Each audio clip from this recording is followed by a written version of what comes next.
From the wild journey that's been his life in the ring, to the mind-blowing skills that have sent opponents packing. These are the reasons why Paulo Costa is such a deadly fighter. Costa is one wicked mixed martial artist. He's known for throwing some really nasty punches in the UFC in the middleweight division. And he's sitting pretty in the number 5 spot in the UFC middleweight rankings. Now let's dig into his fight record, which is pretty solid. Out of 16 fights, he's won 14. But what's really cool is how he's won most of these fights. 11 of those wins were by knockout. The dude's got a killer punch. Oh, and there was this one time he won by submission. It goes to show he's not just about brute force. Now let's turn back the clock a bit to his first gig with the UFC. It was on March 11th, 2017, UFC Fight Night. It was Belfort versus Gastelum, and our guy Paulo was going up against Gareth McClellan. Can you guess how it went down? Costa knocked McClellan out in the first round. As a result, he took home his very first performance of the night bonus award. Fast forward a few months to June 3rd, 2017 for UFC 212. It was Aldo versus Holloway, and Costa was facing off against Oluwale Bangbos. And again, Costa knocked his opponent out. This time, it was in the second round. In the next big showdown in Costa's career, he had to square off against none other than Johnny Hendricks, a former champ in the welterweight division. Now, this wasn't just any old fight. It happened at UFC 217 during Bisping versus St. Pierre on November 4th, 2017. Now Hendricks was no pushover himself, but Costa, he was just on another level that night. He was landing punches left, right, and center. Before you knew it, game over. Hendricks was down and out in the second round. Another knockout win for our guy Costa. Fast forward to July 7th, 2018, UFC 226. The main event was Miocic versus Cormier, but Costa had his own battle to fight. This time, his opponent was Uriah Hall. Now, this fight wasn't as clear-cut as the last one. Hall was giving as good as he got. They were trading punches like they were going out of style. But you guessed it, Costa came out on top again. He scored another knockout win in the second round. Seems like the second round is his lucky charm, and I wouldn't be any good at my job if I didn't tell you about that big showdown between Costa and Yoel Romero. But did you know, it wasn't all smooth sailing getting to that fight. They were supposed to face off 3 different times before it finally happened. The first couple of times, injuries got in the way, and then there was a doping hiccup on Costa's side.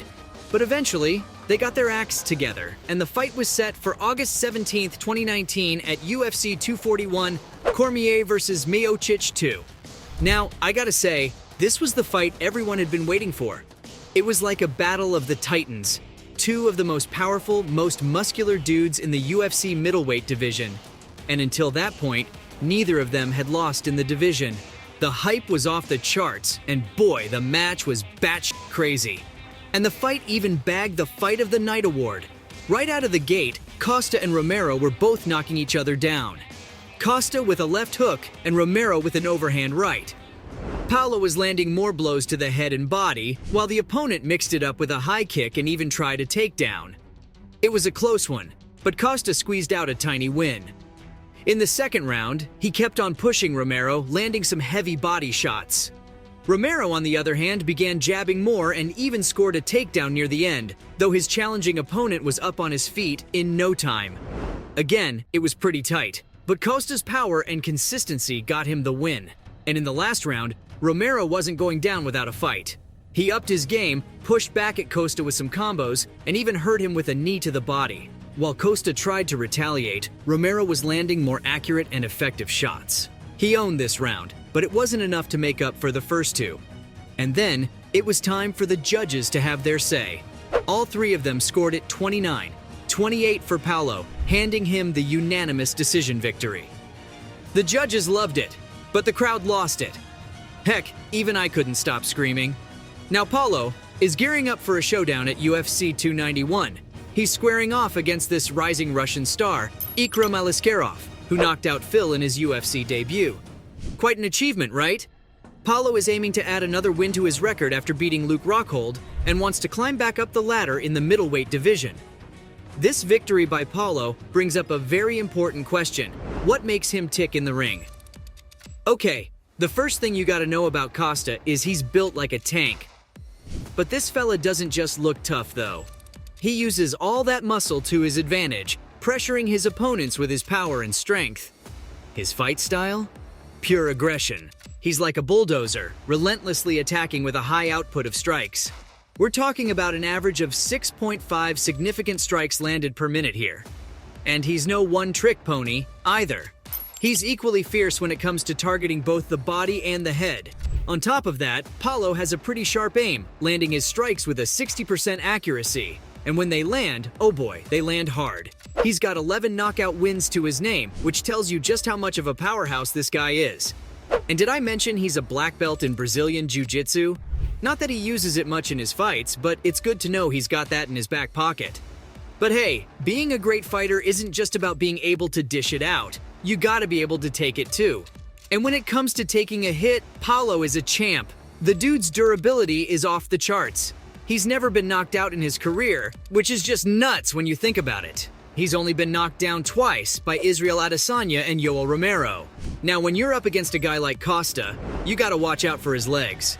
He's got a wicked body kick, a real weapon in his fight arsenal. He uses these kicks like an artist, setting up his punches and giving his opponent's midsection a good pounding. His left kick? Oh man, it's a thing of beauty. Fast as lightning, pinpoint accurate, and hits like a ton of bricks. To make matters worse for his opponents, the guy can switch it up, change his stance, and fire off a right kick just as easily. But nobody's perfect, right? Even Paulo has a few chinks in his armor. For example, there's the weight management thing. Now, the guy is supposed to weigh in at 185 pounds for his middleweight fights, but there have been a couple of times when he tipped the scales a bit too much. Like once when he was supposed to fight Johnny Hendricks, he was over by 2.5 pounds. Then there was that time with Vettori when he was over by a whopping 4.5 pounds. He even had to bump up to light heavyweight for that fight, after they initially agreed on a catch weight of 195 pounds. All this yo-yoing with his weight can take a toll on his performance and doesn't do his reputation any favors. Plus, it kinda limits his options in the division. Then there's the defense, or rather, the lack of it. Costa is a fighter who's all about offense, but that leaves him wide open for counters and takedowns. Sure, he's got a tough chin, but he's been outpunched by fighters like Adesanya, Vettori, and Romero. And his takedown defense? It's sitting at around 79%, not exactly top-tier stuff. And let's not forget, his aggressive style can leave him gasping for breath in the later rounds, especially with his weight cut struggles. Lastly, we gotta talk about his adaptability. Paulo is kind of a one-plan guy. He has this clear game plan that usually works pretty well for him, but when it doesn't, it's like he's out of ideas. He doesn't seem to adjust on the fly or switch up his strategy mid-fight. And you know that black belt in Brazilian Jiu-Jitsu I mentioned earlier? It's like he leaves it in the locker room or something because he barely uses it in his fights, even when it could give him an upper hand on the ground. Anyway, even with all this, Costa is like a storm in the ring, a deadly combo of strength, skill, and determination. Can't wait to see what he brings to the table at UFC 291, from the mind-blowing skills that have sent opponents packing to the wild journey that's been his life in the ring. These were the reasons why Paulo Costa is such a deadly fighter.